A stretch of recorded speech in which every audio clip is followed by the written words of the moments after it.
Greetings tubers, MZ here for Who's the Savage Now once again.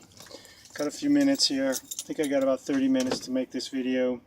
Just an update on the Harmon Wilfred travesty of a comedy, of a sham, of a news story by Jason Goodman, Crowdsource The Truth. Jason's been a busy boy. Jason has been a busy boy. Cranking out 2 or 3 videos a day. And I'm just wondering, like, he's doing ex-CIA guys, Kevin Shipp, and all these other guys. What kind of an intelligence officer can Kevin Shipp be? How sharp can he be if he doesn't know that Harmon Wilfred is a sham? And they're always complimenting each other. Yeah, I really admire the work that you're doing, and I want to put it all together in a compilation. It's hard work with phones. I got my laptop back, but I forgot how to use the editing stuff. I'm trying to reteach myself how to use so I'm still doing it with phones, but I got a few clips here. By the way, next Tuesday, July 17th, today is Thursday, July 12th, 2018, MZ with you on my channel, Who's the Savage Now, just broadcasting live and direct from the poor man's beachfront condo here on the edge of a continent, very near the megapolis known as Los Angeles, California. We were experiencing extreme heat wave the past 4 or 5 days, and that's always fun.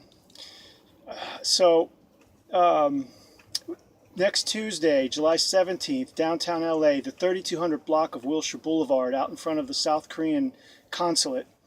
Last Chance for Animals is going to be holding Last Chance for Animals, LCA, Last Chance for Animals, lcanimal.org, Last Chance for Animal, Chris DeRosa's organization. They do investigative work. They go take cameras into factories and slaughterhouses and stuff and do undercover footage and stuff. Anyway, they're going to be holding a protest in front of the South Korean consulate to highlight the dog meat industry in South Korea. Also in Seoul, there's going to be one in Seoul and in Washington, D.C. So come on down if you're in the LA area. Come on down to the 3200 block. I think it's 3243 or 3253 Wilshire Boulevard, downtown Los Angeles. Consulate General, South Korean Consulate General. There's not much room on the sidewalk in front there. Maybe they're going to do it out back. Maybe they'll mix it up. I don't know what's going to happen, but we're just going to make some noise down there. Maybe you get a free T-shirt. Last LCA protest I went to, I got this T-shirt here. And we're just going to make some noise for the dogs and cats of South Korea and beyond. So that's that. Anyway, back to the Harmon Wilfred thing. I got some clips here that I wanted to play. I just want to highlight this one aspect of Harmon's interview that no rational, reasonable thinking person can take this guy Harmon seriously when he can't remember how many kids he has, or something I noticed just yesterday, which one's the oldest. In that video, Harmon Wilfred in Exile, at one point in the video, about midway, as he's going into the kids' room. We always keep a kids' room, Harmon says. We always keep a kids' room, even though our kids are grown. And he says, I have 2 kids, but they're grown up now. Let's see. Let's see, where is that? Where is that? Where is that? Let me turn this on. Engineer's on vacation. Let me turn that on. We always have a kids' room. We always have a kids' room, he says. We always have a kids' room. We always have a kids' room. Even though his kids are grown, he always has a kids' room. It's kind of weird. Kind of weird. And of course, I had 2 kids, and now they're adults. So... What? What, Harmon? What? And of course, I had 2 kids, and now they're adults. So... Okay, just one more time. And of course, I had 2 kids, and now they're adults. So... Harmon has had 2 kids, but now they're adults. But he always keeps a kids' room. He likes just for his, because it's fun to keep a kids' room. Okay, and then in another place later in that interview, he's talking to Jason, and they come across some pictures, and let's see what he says. Let's see what he says about the pictures on the mantle. Surroundings and my kids. He says, my kids. If you didn't hear it, Jason was talking. He says, my kids, and he's starting to choke out. My kids. My kids. He's not the greatest actor, but listen, Surroundings and my kids. My kids. Last time I saw them. Last time you saw Danielle was 6. Danielle is 6. Tyler was 2.5. Tyler's 2.5. Isaac was 4. Isaac is 4. Okay? One more time. Last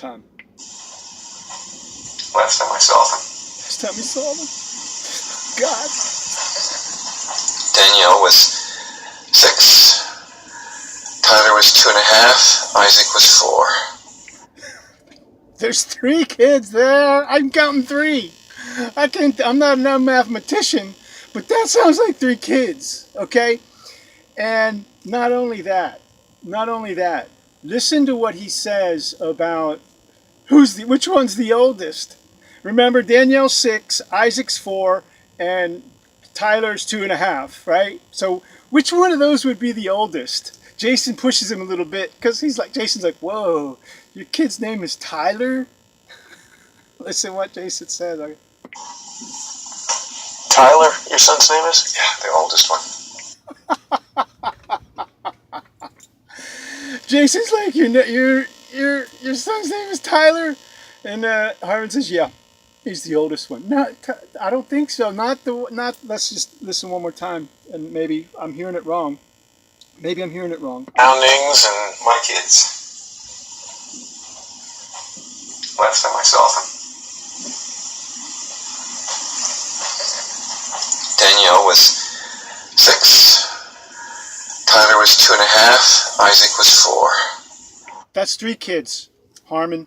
Maybe he just added in Tyler because of all the Tyler stuff that Jason's doing with Quinn. Maybe he seems to have just thrown that in for like an extra little twist into the thing, but Tyler, your son's name is? Yeah. I love that. Jason's like, your son's name is Tyler. Even Jason's got to be getting a little freaked out. Like, this is getting too creepy. Oldest one. And he says he's the oldest one. I don't know. And his wife Georgina on the birth. I don't know. Okay. Where were we? And then he says, and then in another video, Harmon Wilfred, in his own words, Jason's still in New Zealand. They're inside the house. They're both sitting down. And he's just talking. They're just talking. They're not walking around. Harmon also reiterates the 2-kid theory. He says, let's see. With me, I was told that I should, quote, make peace with my government, or I would never see my children again. And at that time, aged 4 and 6. 2 kids, 4 and 6. No Tyler. Danielle and Isaac. No Tyler. Tyler is not present in that reiteration of how many kids Harmon Wilfred has. So we have 2 instances of Harmon saying he has 2 kids, and then 1 instance of him describing 3 kids, Daniel, Isaac, and the additional Tyler at 2.5, which Harmon believes is the oldest. I don't know how that adds up. I don't know how it makes sense. I don't know how I'm the only one seeing this or flipping out over it, but it's disturbing to say the least. Sorry for the buzz. Bit of an audio snafu. We're doing this on the fly. Poor man's beachfront condo. What do you want? Jesus. Anyway, Jason's been real busy making a ton of videos. And with Kevin Shipp, okay? Kevin Shipp. And also, Kevin Shipp's got his own show called The Intelligence Hour. The Intelligence Hour on PRN. Okay, here's PRN. PRN is starting to look real shady to me, because that's where I found Charles Ortel. And then Charles Ortel led me to Jason. Jason led me to Harmon. Okay, and then Charles Ortel leads me to Utree's Lead Stories, which is a show on PRN. PRN was founded by Gary Null, who I always had up on the altar as the high priest of truth. Man, well, it's like the Alex Jones thing. Some of it's true, some of it's not so true, and it's a 100% hidden agenda. That's my theory. I'm still working on it. It's a theory at this point, but I'm still working on it. Okay, let's support animal rights as much as possible in the meantime, and get to the bottom of this Harmon Wilfred thing. It just on the surface, the Harmon Wilfred story is just so comical and tragic comedy, and but on the surface it's like so funny and ridiculous, but at the bottom, at the very root of it, it's a very serious betrayal by someone who offers themselves up as a fair, a balanced, honest reporter of the news, of information, a source of information. And when you betray that trust of your listener, viewer, of your audience, when you betray that, that's a serious betrayal. That's a stab in the back. That's a major. When you're giving information that you legitimize through your reputation and the audience that believes in you, and you give information that's false and misleading and fraudulent. That's a serious violation. That should be a crime. That should not be protected speech. That's talk about fake news. Fake news. America's First Refugee, and he has a tendency to always pushing that America's First Refugee. America's First Refugee. That was my first tip off when he kept saying that again and again. I'm like, Jason, how do you know that? What source are you basing that on? America's First Refugee. Where do you get that? Can you give me a reference for that? I mean, America's been fucking over people for decades. We've got the stuff that Trump's doing down at the border with the kids. This is kidnapping. He's kidnapping kids, taking away kids from their parents, and not being able to retrieve them and know where they are. I mean, hiding them in buildings, vans, and oh man, and then this whole Jason, H.A. Goodman, he's off the rails now too. H.A. Goodman, completely off the rails now that he started doing live streams. I listened to him the other day. He's completely gone. Thought he was talking about Kavanaugh, just cheerleading for Kavanaugh. Just a big cheerleader for Trump. They're all big cheerleaders for Trump. It's all an inconspicuous Trump normalization project. ITNP. Inconspicuous Trump normalization project. It's inconspicuous because they're just presenting themselves as reporters of the news.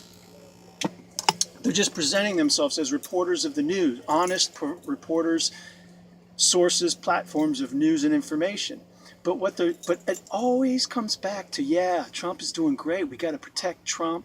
Da da da ya da da da da da da da ding da da boom da da boom.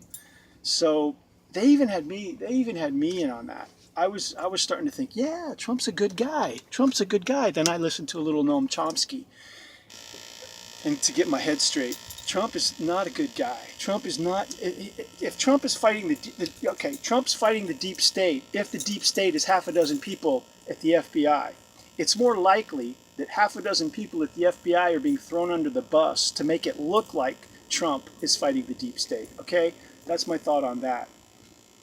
I got a few more clips I wanted to play for you. The house. It's a beautiful home, by the way. It's a beautiful home, by the way. And and situations around the world, we like to check them out, and Here Charles is vouching. Charles is vouching for the veracity of Harmon Wilfred's documents and his story and his believability. Okay, just check. This is the introduction. They're introducing Harmon. And situations around the world, we like to check them out. And we checked your work out carefully. It's exhaustive, it's extensive. It's been a multi-decade ordeal for you. Today, we want to focus primarily upon the Clinton Foundation links. That's why we organized the slides in this way. But why don't we start out, Harmon, just having you tell our audience a little bit about yourself? Okay, and then so there's Charles vouching for Harmon's veracity, the truth of his story, the legitimacy of his story. Okay, so Charles lost me right there, completely lost me. And then Harmon, instead of just like casually, informally, impromptu introduction of himself, he starts reading this 20-minute long letter that he wrote to President Trump like in 2015, like, okay, oh, well, yeah, this makes his story true. I mean, I could do a video on just just the letter, every sentence, every phrase, every punctuation is just reeks of fraudulence and lies. From distant New Zealand, of course, that's where the Lord of the Rings, the actual Rings, was filmed. But that is where a gentleman we've been talking a little bit about before and previewing the segment, Harmon Wilfred, is with us now, all the way from a town. I don't know if it's named after. So here he is. Again, Charles is just legitimizing him through the show Crowdsource The Truth, vouching for him. So right there, Charles, you're out. You're out, buddy. You're out of the club. This is our third meeting with our next guest, Harmon Wilfred, who is America's first refugee. And although we've begun to hear about his story, Okay, there he is, Jason. I mean, how many times does he say that? So it never ends. And who tried to utilize it. It's trust gal. Then he put me in his car, drove me to Liechtenstein, took me into the vault. Okay, this is Harmon talking about his story, and this is the Harmon Wilfred in his own words interview. About midway through, he admits he confesses to having a spiritual gift, because Jason's going like, but why would these people want you? Why would they give you all this information? Why would they take you right into the center of all this?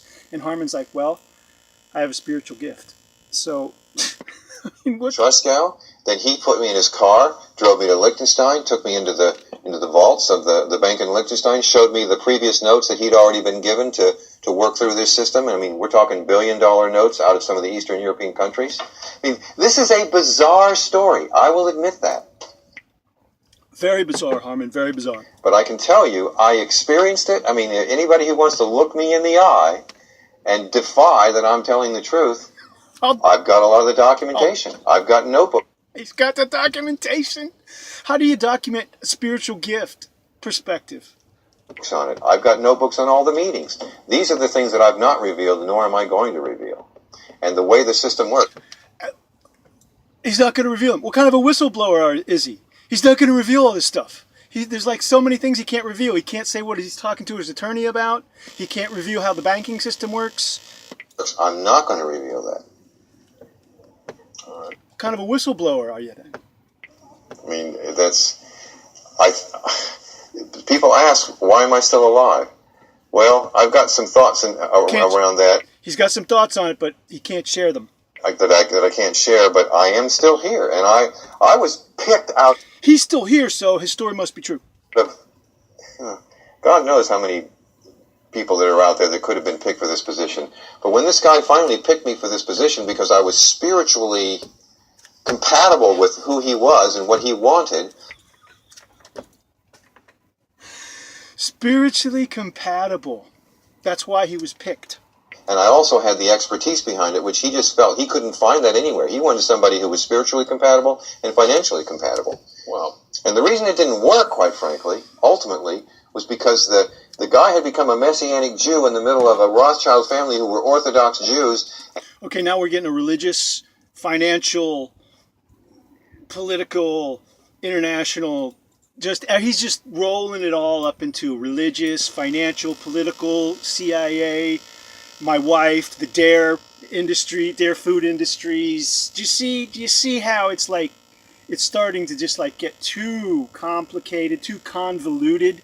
It's spiritual, it's financial, it's religious, it's personal, his wife, his kids.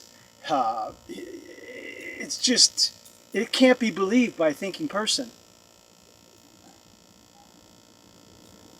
And that was just a real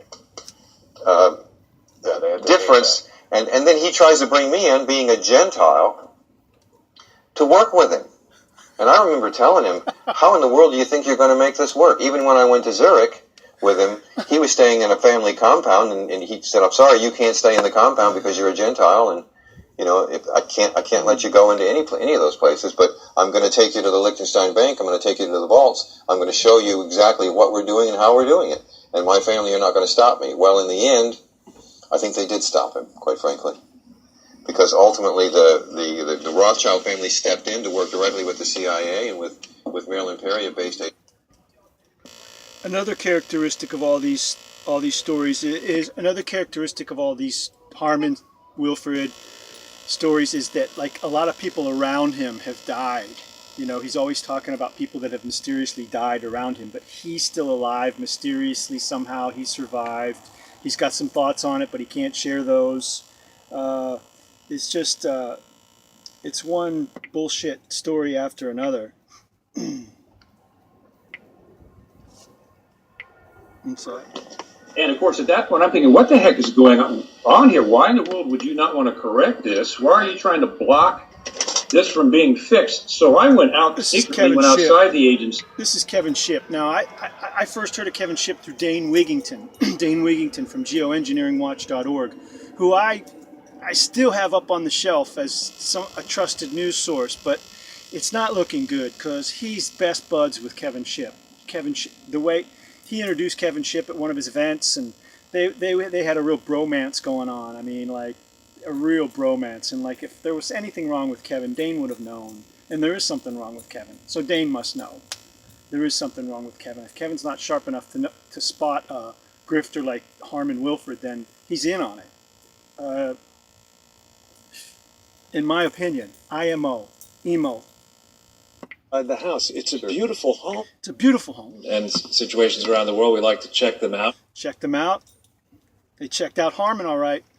Gave him the thumbs up. Gave him the thumbs up.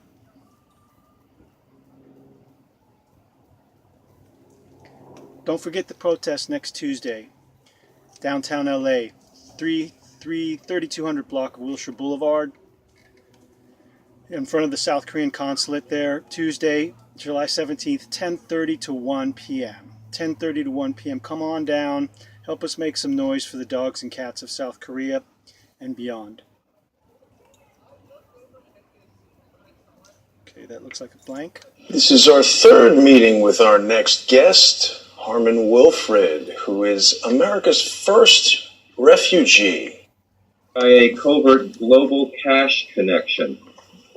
Dear Mr. Trump, I have been following your presidential campaign every day since its inception on the national, international, and social media news feeds, and I support you 100%. He supports Trump 100%. Now you remember this is their whole agenda. ITNP. Inconspicuous Trump Normalization Project. They're trying to get you on the Trump train. And it's well funded, it's elaborate, it works. They had me. I was on the Trump train. I was on the freaking Trump train. You have made it clear that your first focus is to make America great again. But as you are aware, to accomplish this, you have to first defeat the Clinton political cartel. Okay, yeah. So here's another thing about the LARPing, this whole thing. It's all about the Clintons. If we just get the Clintons in jail, everything's going to be all right. If we get the Clintons out in jail or wherever, just get rid of them and just get Trump in there, Trump's going to make everything all right. Right. If you believe that, man, then as an honorably discharged U.S. Air Force top secret qualified and he seems to lose himself here in his qualifications. Now again, he's reading this. It's not like it's off the cuff, but he's not reading it very well. That didn't sound like. Let's just listen to that again. Veteran.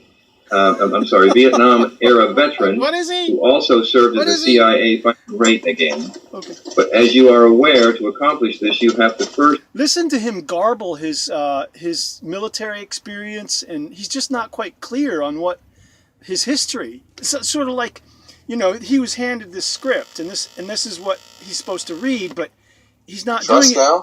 Then he put me in his car. He's not doing it very well. Oh, I lost that. Damn it. And we've got another international guest right now. Yes, it's a great honor. Truskow, then he put me in his car, drove me to Lichten, and who tried to utilize it. What level? He put me in his car. Do we really need to know that He put you in his car. Didn't you get into the car? How just the language that he's using doesn't ring true. You don't say somebody put you in their car. Do you say that when you go somewhere with somebody in a car? They put me in their car. What do you mean you had a blindfold on and you were tied up? That's putting somebody in a car. When somebody can't get into the car on their own, they have to be put into a car. Is that what he means? Was he tied up? Was he blindfolded? This Harmon Wilfred thing gets me so going, riled up. It's like the time I got a ticket for riding my bike on the sidewalk here in this beautiful seaside city, undisclosed seaside city, for riding my bike on the sidewalk. $235, by the way, for riding my bike on the sidewalk. Now, on the surface, it's a trivial comical matter. Oh, he was riding his bike on the sidewalk. It's so funny. But it's not funny when you have to pay $234. Fine. I fought it. Went toe-to-toe with the knucklehead, knuckle-dragging motorcycle cop. He showed up twice to defend that ticket. Jesus Christ, we've got everything going on at the fucking same time. He showed up to defend that ticket twice. Meanwhile, that morning in court, I'm getting off the subject. That morning in court, the officers didn't show up for like half of the people that showed up. So like people are getting dismissed left and right, like for running red lights, running stop signs, speeding violations. Here I am, I rode my bike on the sidewalk. No pedestrians were in sight. It was just it's next to the freeway. It's getting back over to the main street. It's the only way to get over to the main street, except going all the way around. And this guy comes, because I missed the first court appearance. This guy shows up twice to defend this ticket. So anyway, excuse me, it's the same thing. It gets me so upset about that cop stopping me and giving me that ticket, because he didn't stop me because of that. I had long hair, I had baggy clothes, I was riding a beach cruiser, and it was near the homeless service center. So like there's just always a gang, a mob of homeless, vagrant transients in this area. And he thought that I might fit that, I fitted a profile or something. And he pulled me over. This was 2 years ago. And anyway, I'm off the subject. But it's that same, it motivates me in that same way to fight against it, because at the surface it's sort of funny. Harmon Wilfred, ha-ha, bike on the sidewalk, ha-ha, but at the root of it, it's very serious. It's the right of the state to stop you, to trespass on your freedom, to stop you, ask you for documents, and to ticket you, and to punish you. And similarly, it's the right, it's the trust that someone establishes with you, Jason Goodman, as a news source, as a trusted news source, news platform, and then they violate that source. They violate that trust that Jason has done with me, and that's a serious betrayal, serious betrayal. And anyway, end of sermon. Back to Harmon. Beautiful home, by the way. It's a beautiful and this home, is by a the way. rental home that you enjoyed a lot of woodworking and she said, it's emotionally overwhelming. She had no idea I feel this emotional. These are just random. I love kids. He loves kids. He says that about Wolford too. I love kids. He just says, I love kids. That's when he was in the kids' room. He's just, I love kids. I just love kids. Or no. When he's looking at the pictures. He's looking at the pictures. You might even be able to get her on if you wanted to, but anyway. Yeah. That's another weird moment. Keep going. Let's keep. That's another weird moment in the when they're walking through the house. Harmon says he's talking about Skype and stuff, and he looks over to Jason like with this look, and we might be able to get her on the line if you wanted to. Kind of like he's offering her up for like, Jason to take home with or something. It's like, we might be able to get her on the line if we wanted to. It's like, who does that? Foundings and my kids. Okay, we heard that. I mean, I stay here because it doesn't make any sense to not stay here, and That's completely logical, isn't it? He stays here because it doesn't make sense not to stay there. There's just a lot of Harmonisms, Wolfordisms in there. I didn't get my favorite one yet. I was told that I should, quote, make peace with my government, or I would never see my children again. And at that time, aged 4 and 6. 2 kids. Harvey and his wife Georgina on the birth of their new baby boy. Harvey gave us just... Oh, that's Harvey. Harvey Weinstein. That's another story. Okay, I think I exhausted. I think I've exhausted. And we've got another international guest right now. I think I've exhausted my Harmon Wilfred clips for now. When I notice we're exactly 30 minutes, that's a good time to stop and let you guys see if there's still an audience for this nonsense. It's nonsense on the surface, but it's very serious at the root. When someone betrays your trust as a trusted news source, and I feel that's what Jason has done, and I'm going to fight. I fight against it to waken people up, to help people wake up, like Jason helped me wake up. Thanks, Jason. Again, this is MZ. You're listening to Who's the Savage Now? Who is the Savage Now? Well, today it's Jason Goodman of Crowdsource The Truth. And just incidentally, Joe Napoli, the potted plant on many a Crowdsource The Truth video, the eyewitness from the Las Vegas shooting, was a guest on, guess whose show? Kevin Shipp's The Intelligence Hour. And in the little bio, it says Joe Napoli of crowdsourcethetruth.org. Okay? Joe's not of, Joe doesn't work for Crowdsource, does he? He's just a guest. He was just an eyewitness in Las Vegas. But now, in other press, in other news blurbs, he's being identified as of Crowdsource The Truth. So, and I tweeted Joe. Joe has deleted his comment off the Harmon Wilfred in Exile, which subsequently deleted my comment that I sent back to him, which shamed him for, trying to gain publicity and fame, notoriety off of dead people, essentially, off of a mass shooting, which I feel he's doing, which I feel may be the case in his case. And I tweeted to him about it. I commented on it. He never commented back. He's just ghosted me. He's completely ghosted me. If someone accuses you of something, don't you push back? If they're wrong, don't you push back to defend your name, to defend your reputation? Not a word from Joe Napoli. Anyway, we're 32 minutes here, about to hit 33. 33 is the lucky number. And have a great day. See you at the protest next Tuesday.